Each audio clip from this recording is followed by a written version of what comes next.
Sumedang.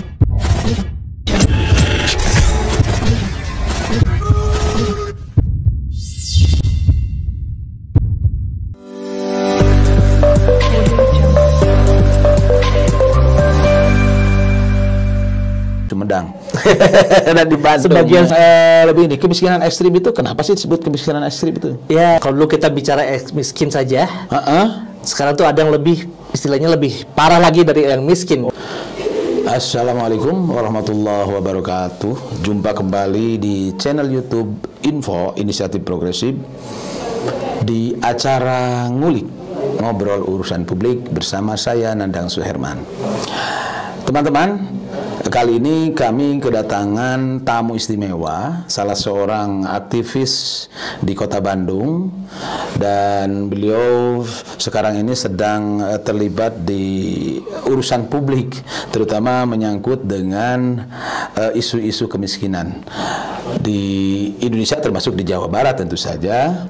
Dan seperti kita ketahui bersama bahwa pemerintah sejak 2020 itu sudah menggulirkan, sudah memotret bahwa di Indonesia ini ada daerah-daerah yang masuk kategori kemiskinan ekstrim. Nah, kita akan tanya kepada narasumber ini dan nanti kita akan gali lebih lanjut apa yang dimaksud dengan kemiskinan ekstrim, apa indikatornya, gitu, dan bagaimana intervensi atau strateginya pemerintah mengatasi itu dan apa saja yang sudah dilakukan. Nah, sudah hadir di kita Bung Ben Satriatna. Ya. Oke, saya jumpa Bung Ben di acara Ngulik. Iya, terima kasih Pak Nandang. Oke, terima kasih sudah hadir. Saya sengaja memaksa, menculik juga Bung Ben ini di tengah kesibukan. Kita akan ngobrol seputar kemiskinan ekstrim di Jawa Barat tentu saja, dan juga nasional karena beliau sudah melakukan itu ya. Kalau tidak salah sudah melakukan riset atau apa tuh? Ya, saya diberi kesempatan kemarin di bulan Juli. Oh, bulan Juli 2022 ini untuk melakukan sejenis ya evaluasi ya Pak. Evaluasi. Ya. Oke. Sedikit evaluasi. Bukan evaluasi, mungkin monitoring lah lebih tepatnya. Kecil-kecilan saja untuk soal kemiskinan ekstrim ini. Ya. Oke. Jadi kemarin bulan Juli berapa lama itu melakukan monitoring terkait? Di lapangannya sendiri 2 bulan, tapi sudah risetnya sendiri sudah hampir 3 bulan, tapi sudah hampir selesai juga. Oh ya, dan beliau ini dari apa lembaganya itu? Saya itu dari CEDS, Center for CEDS. Economics and Development Studies dari Unpad, Pajajaran. Oke, Unpad tentu saja Pajajaran, dan pasti itu ada di Sumedang. Dan di Bandung. Sebagian Sumedang, sebagian Bandung. Ya, ini kita akan lebih ini kemiskinan ekstrim itu kenapa sih disebut kemiskinan ekstrim itu? Ya, jadi sebenarnya ada nih baru nih Pak Nandang ya, ada sebuah terminologi baru nih kemiskinan ekstrim. Mungkin juga sebagian teman-teman pernah dengar, tapi sebagian lagi juga mungkin masih baru. Jadi kalau dulu kita bicara miskin saja, sekarang tuh ada yang lebih, istilahnya lebih parah lagi dari yang miskin. Jadi dari kategori baru lah. Kategori baru. Paling itu bawah. untuk menunjukkan kalau dari sisi apa keseriusan pemerintah ingin menyelesaikan itu atau apa? Atau menakut-nakuti? Jadi kan sebenarnya selama ini kita nih sudah dianggap berprestasi nih Pak Nandang. Kalau tingkat kemiskinan kita nih kan udah di bawah, katanya kan di bawah 2 digit ya sekarang Pak Nandang ya. Oh, sudah di bawah 2 digit ya. Cuman kayaknya belum cukup nih mungkin bagi pemerintah ingin mengentaskan yang paling dasarnya nih, yang paling miskin gitu loh. Sehingga pakai narasi itu ekstrim, harus lebih fokus. Betul. Baik ekstrim dari sisi kualitas kemiskinannya maupun ekstrim dari tindakannya, barangkali intervensi atau gimana? Ya, terutama dari tadi ya kualitas kemiskinannya yang diambil ya. Jadi kalau saya boleh kasih keterangan sedikit, jadi ini tuh indikatornya agak beda nih. Kalau kemiskinan biasa itu kan pakai datanya yang kemiskinan itu 2,5 dolar. Tapi itu PPP. PPP itu Purchasing Power Parity. Apa itu bahasa? Bahasa apa begini deh. Jadi kalau Purchasing Power Parity itu istilahnya kalau misalnya kita bandingkan dengan Amerika misalnya Pak Nandang ya.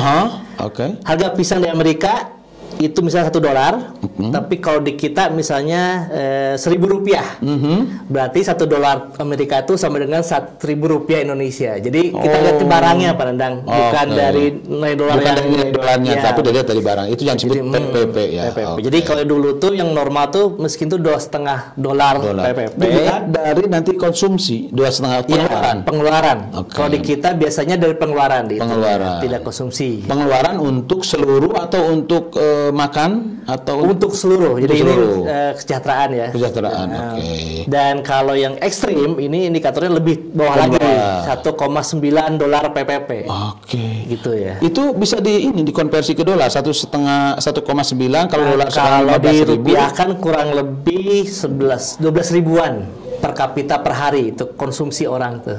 12.000. 12.000 rupiah.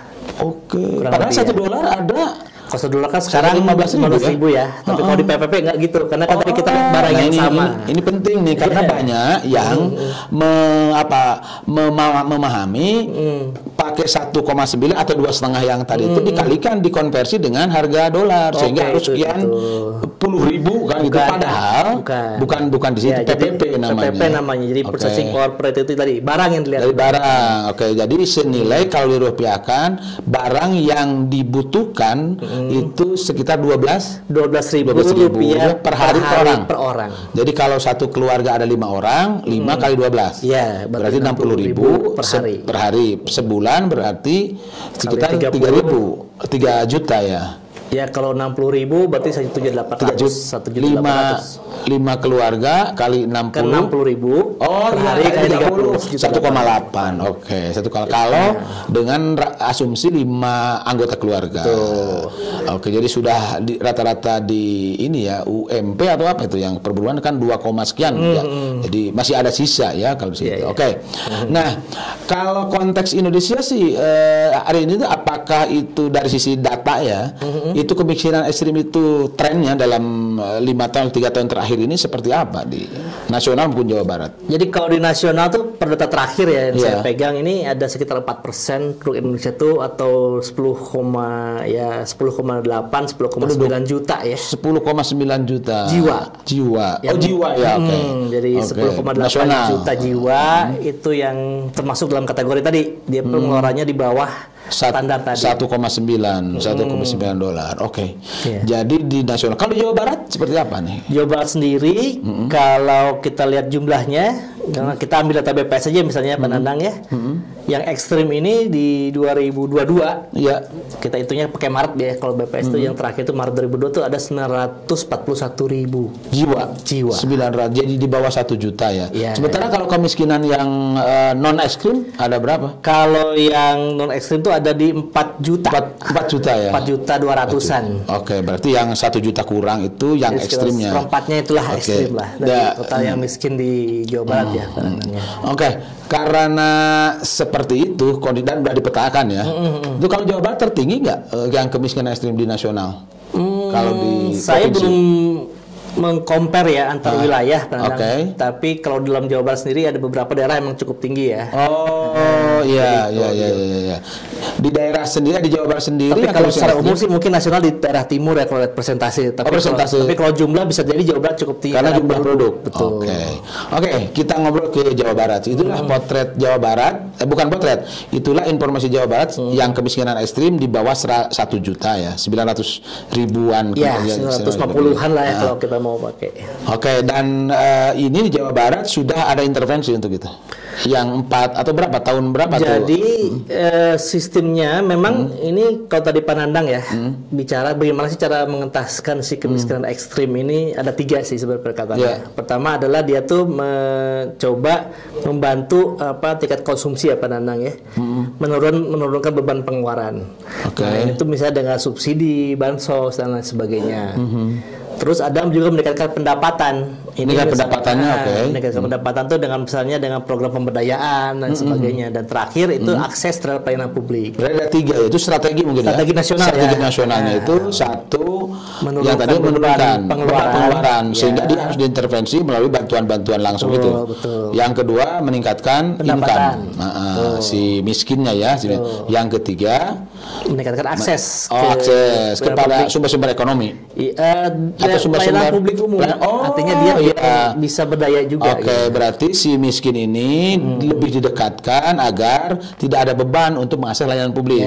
Layanan publik apa ya? Dasar atau keseluruhan? Kalau dilihat dari strateginya emang seluruh ya, ada kesehatan, ada pendidikan juga kan. kan. Ada sosial di situ. Ada sosial, ada yang layanan bahkan kependudukan masuk ya, karena sifatnya nanti ini integrasi berbagai kebijakan ya. Oke, jadi strategi ada 3. Nah, balik ke Jawa Barat. Jawa Barat kalau tidak salah tuh, kalau lihat data tahap pertama itu ada 5 daerah ya, kategori kerja ekstrim itu. Nah, itu gimana menurut hasil dari monitoring atau apa yang kemarin dilakukan untuk konteks Jawa Barat? Nah, ini tapi saya perlu meluruskan dulu nih, karena saya kemarin ke daerah tuh begitu Pak Danang, ada apa ya istilahnya, ada keberatan maupun juga ada kesenangan ya di sebagian daerah gini kan. Di awal memang hanya 5 nih Pak Danang nih. Oke. Dan sebagian wilayah senang. Oh, saya bukan termasuk di kemiskinan ekstrim. Waktu tahun 2021. Tapi 2022 ternyata kan naiknya 17. Oke. Tapi itu menjadi sebuah salah paham juga nih Pak Nandang, karena sebenarnya kalau kita lihat dari strategi pemerintah pusat, sampai 2024 tuh akan seluruh daerah tuh ada diintervensi oleh kebijakan terkait kemiskinan ekstrim ini. Di nasional. Betul. Nasional. Jadi sebenarnya pada ujung-ujungnya nanti sih akan semua wilayah Jawa Barat pun akan ada intervensi untuk kemiskinan ekstrim, karena di semua wilayah pun ada Pak Nandang. Nah, jadi bukan berarti yang 5 pertama ini itu hanya itu saja. Tapi sebenarnya itu karena piloting awal. Itu pilot. Jadi setiap tahun tuh bertambah daerah-daerah yang intervensinya Pak Nandang, begitu kurang lebih. Nah, itu juga mungkin saya perlu luruskan ya Pak Nandang, karena ironis nih, sampai kemarin saya membaca berita sampai seorang ketua partai politik ya, anggota DPR benar di Jawa Barat. Wah, ini salah pemahami. Dia mau menanyakan, saya baca di media itu, dia ada marah-marah apa sih gitu. Kenapa jadi 17 pada 5? Padahal ini akan bertambah terus, akhirnya semua 24 kabupaten karena kota strateginya nasional seperti itu akan intervensi. Oke, jadi bukan karena kinerjanya gubernur ya. Nah, ini menarik juga. Jadi menambah itu bukan karena itu atau gimana?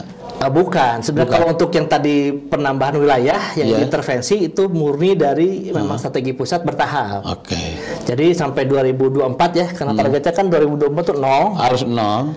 Jadi setiap tahun akan ada tambahan daerah intervensi. Oke. Nah, yang dimaksud dengan 0 itu berarti nanti yang pengeluarannya konsumsi 1,9 dolar itu udah hilang dan meningkat akan naik di atas naik. batas itu. Jadi balik ke 2,5 dolar atau kemana? Ya, berarti kan kalau minimal target 2024 kan sampai 0 untuk yang kemiskinan ekstrim ya. 1,9 sudah tidak. Diharapkan di 2024 pendapatan mereka di atas 1,9.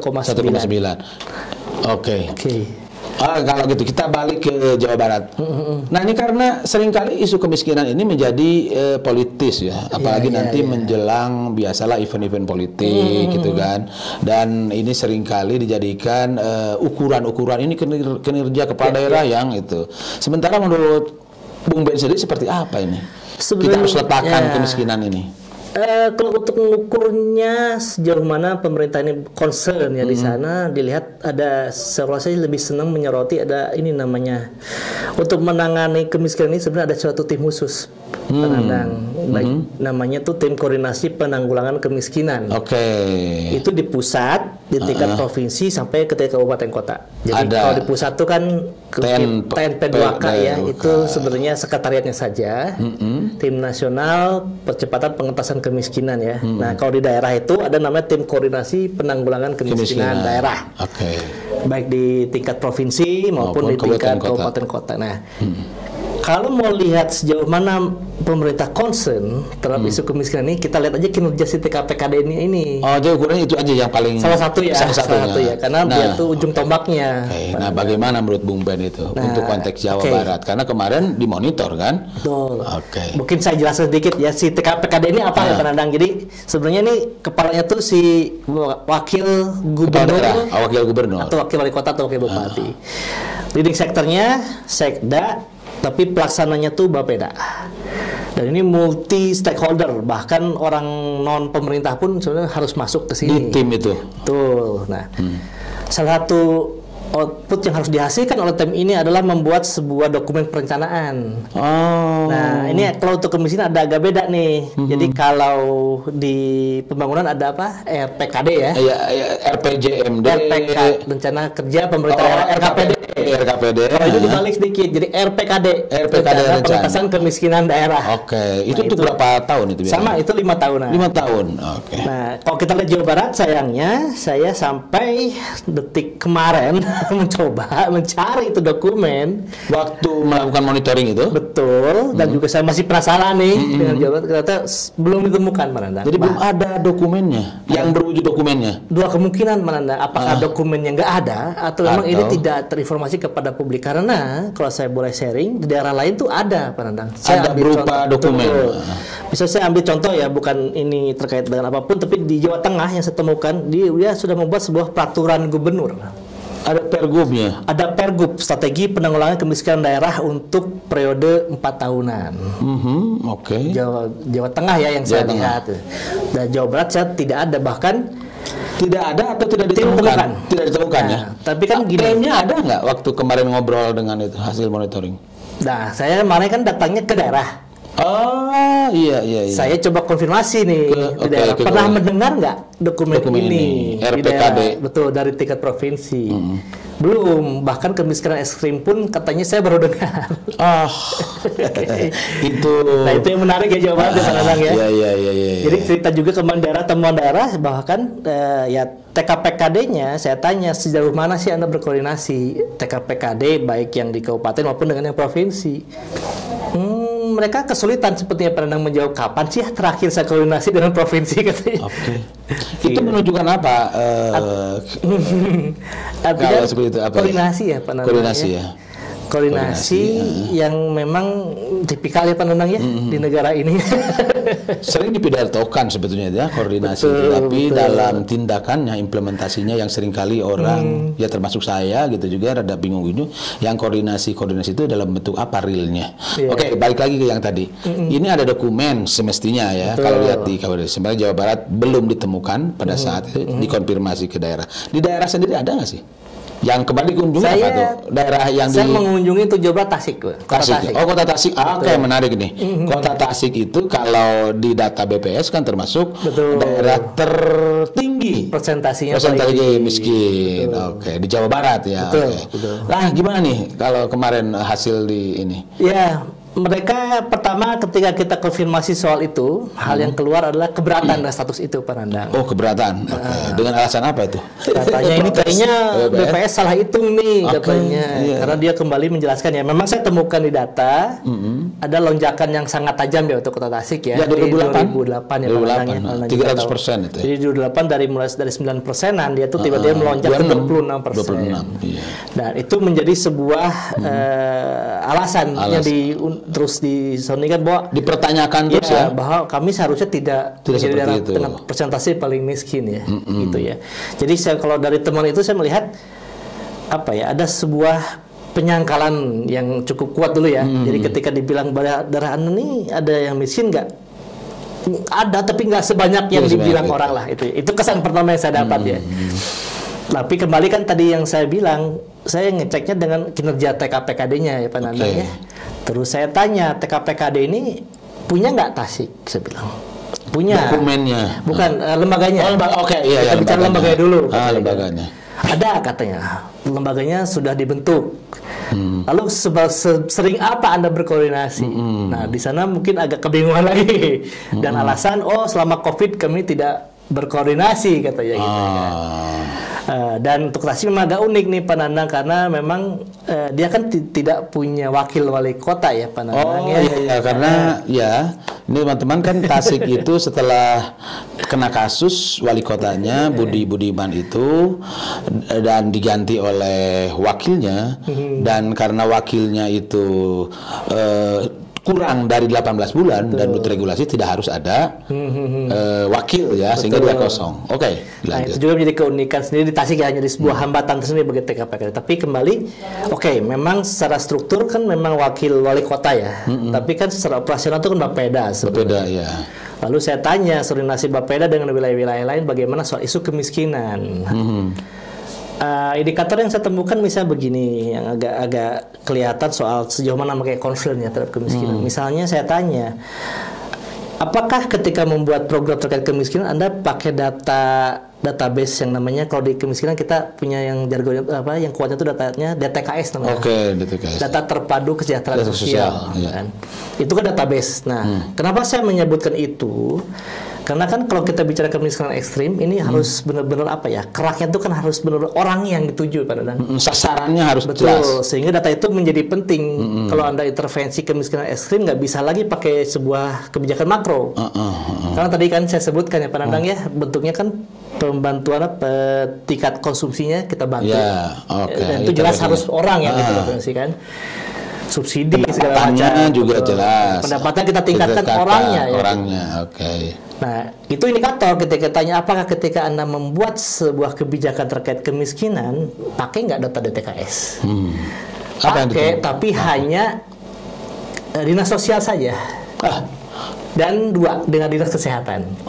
Yang menggunakan DTKS tersebut. Ada beberapa kebijakannya menggunakan DTKS, gitu kan. Nah, begitu. Lalu tanya lebih dalam untuk keperluan apa dinas kesehatan dan dinas sosial menggunakan itu, lebih saya melihat untuk menjalankan kebijakan dari pemerintah pusat yang kayak PKH. Bukan karena intervensi yang mandiri gitu, yang lebih original lah versi kota. Ya. Ada nggak ditemukan intervensi khusus untuk itu? Ada di Tasik sebenarnya ada. Misalnya saya menemukan ada pengembangan ke Tasik itu hasil sepertinya pengembangan UMKM ya Pak Nanang ya. Wirausaha baru. WUB itu saya temukan di Tasik dan hampir di setiap dinas itu punya kegiatan itu dengan bidangnya masing-masing. Misalnya ada peternakan, WUB-nya berarti dalam peternak ya, dinas perindustrian dengan Nah, tapi belum semuanya menggunakan data DTKS itu, Pak Nandang. Jadi mereka cenderung, udah saya cari lagi kelompok baru gitu. Disinkronkan nggak dengan DTKS-nya yang di dinas sosial? Belum semuanya seperti itu katanya. Kalau menurut Bung Ben, itu kenapa terjadi seperti itu? Apakah karena fungsi Bapeda sebagai fungsi koordinasinya yang lemah atau seperti apa? Ada faktor itu, dan tapi kalau saya pikir kan Bapeda memang tetap ya, dia dalam struktur yang sama dengan dinas-dinas lain.